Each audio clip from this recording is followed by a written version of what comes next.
the orangutan in Indonesia, although I'm not quite sure about the orangutan. But in any event, for sure with the gorillas, they're sitting there eating and munching, and they see humans coming through, and they have no concept of the airport in France or, the Queen of England or how huge the civilization is that surrounds them, on a whole planet.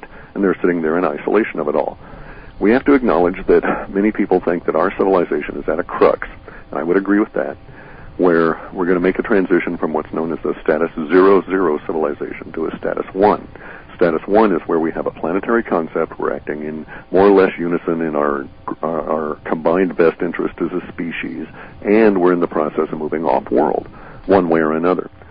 So we're at that crux to do so, and that aligns very closely with the latter part of the Ian Lungold and John Kalaman viewpoint of the Mayan description or cosmology, where you transit from one world to another through a greater appreciation or connection to consciousness, which is a long way of coming back around saying that if this is happening at a planetary populace level, then certainly none of us are going to pay any attention to the powers that be, the Rothschilds and the Rockefellers and the Queen and all of that. We'll just get rid of the economy, do away with money that deprives them of all of their power. We'll do away with a national set of politics, us against them, that does away with all of the political minions that are annoying us so constantly, and we'll concentrate on those things that we're really good at and make a transition. It probably won't be all that easy, especially from the powers that be viewpoint, and that may be the only justification for a view that it's necessary or desirable to eliminate the populace.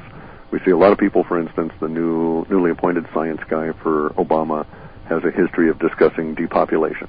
We have Kissinger discussing that, Zbigniew Brzezinski, etc. Oh, and also, by the way, in our data, now I'm rather pleased to announce that we are starting to see some signs of the bespoke fear language from the powers that be. And one of the more prominent ones is out on YouTube, and it's Zbigniew Brzezinski saying, "We are afraid of a global political awakening." And, this is, we'd forecast probably a year and a half ago that in the summer of 2009, at that point of transition, that the powers that be would start using fear language out and about. And sure enough, it's showing up. So that gives us some level of confidence in suggesting that while the powers that be are engineering all kinds of stuff right and left, most of it looks like it's going to fail in the coming chaos. Not that the chaos part's going to be good, but the fact that the powers that be won't be able to pull off their grand scheme does appear to be good.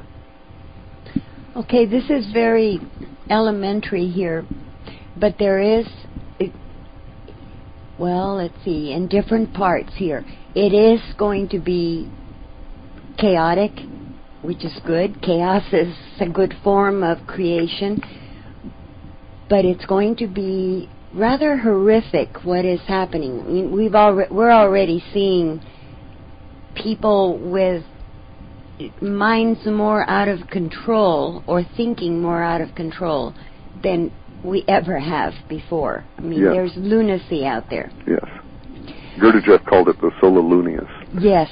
The external influences on humans that make them go a little bit crazy. Yes. And batty. And in fact, we're seeing that at all different levels, and you'll notice that that's probably, or rather we can attribute the recent expression of anger, not that it's not justified, but the expression itself coming out in the way it has in these town hall meetings, as well as in personal attacks showing up on everybody, and Mercury has yet to go retrograde. So what's up? Well, it's probably this thing we call the big squeeze. And it's a magnetic influence. It's not only affecting the whole solar system, it's affecting us as individual humans. So what is the direction that the powers that be, why are they pushing on decimating at least part of the populace? If they're afraid that there is an awakening and it's becoming obvious to them, an awareness, say, not right. An awakening, but an awareness of things as they are, who they're going to get rid of are the people that are totally in fear, and in fear of not having a chance to get a medicine, for instance, which drives people to go do it. But the ones that are knowing what's going on a little bit more, those are the ones I should think they would be missing. More... Yeah. Yeah. Yeah, correct. They're going to drop through they're actually almost I mean, at one level, it's very elegant. It's as though the universe has provided a self-selecting mechanism for awareness or consciousness, in the sense that you'll step away and disengage from these guys, and therefore be there'll be less of a problem in your life. It's one of these things, though. You have to consider some of the other possibilities. It may not matter. For one, it just simply may not matter. All they may have to do is, if that is the goal, and it's not simply a scheme to make money, and which seems they're putting too much emotional energy in it just for that. But if we acknowledge that it was not just a scheme to make money, then there is a real possibility that the introduction of live virus at this particular point within vaccines could be intended as a method of infecting the populace. And we also have to acknowledge here that the powers that be, going all the way back to the Vatican, have always used bioweapons against indigenous populations. You know, in Latin America and in the American West, the introduction of smallpox deliberately through infected blankets and so forth. And in Latin America, the history is just horrific about the decimation of indigenous populations by various methods, usually involving disease. It's much more efficient from the powers that be viewpoint. So this is a tactic that they use repeatedly. And given that the same people are basically in charge, you know, all the way from the Club of Rome through Vatican back up to the Queen and over into the people that are pulling Obama's strings, it makes sense that once again they're attempting to use one of their old favorite weapons. Now, as you point out, those people that are aware of this might step back. However, it may be that that's not really an issue, that it may be that what they're attempting to do is to overcome what's known as the ladder progression, which is the way in which a disease spreads through a static populace, either in a petri dish or an orchard or on the planet.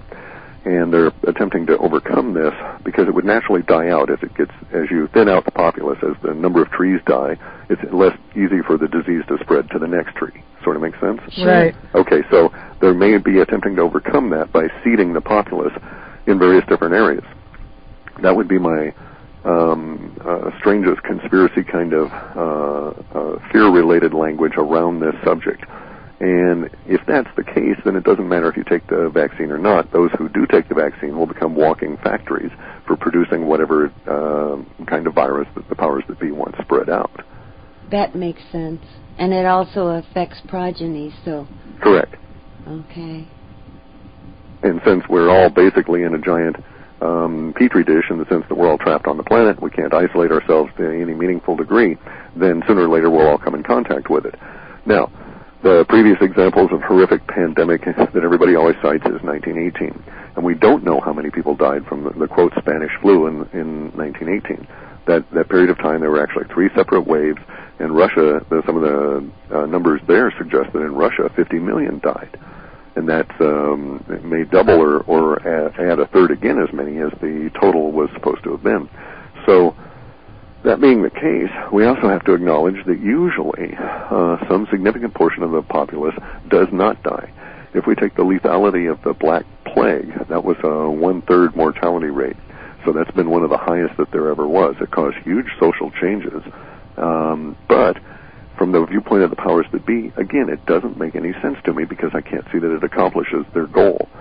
It would have to be 90% effective, 90% mortality, and then what would be left, I would think, would be so debilitated that it wouldn't serve the needs of the powers that be, which is basically to support them. Yes, you weaken the slaves too much, there's not productivity there. Correct. And so in that sense, it does not, it just doesn't scan well. I mean, it doesn't fit into a neat collective theory as to what's going on. And actually, I would argue that from the powers that be viewpoint, especially relative to the contact meme, they're not operating in mass or in collective, as though they're anticipating a positive outcome from a contact meme kind of thing. Rather, they are acting in the main as though there's a negative outcome from something they're very much afraid of, and that whatever it is that they're afraid of is within the next few years. And then as a subset of that, they appear to have the contact meme they're thinking is yet another method of control. You know, you hear the chatter about the idea of them doing a fake ET war. And even people like Werner von Braun on his deathbed is reputed to have said, you know, watch out for fake ET wars. It's coming. That's their plan. Mm-hmm. And again, yet another method for control. I think it's all going to slip away from them.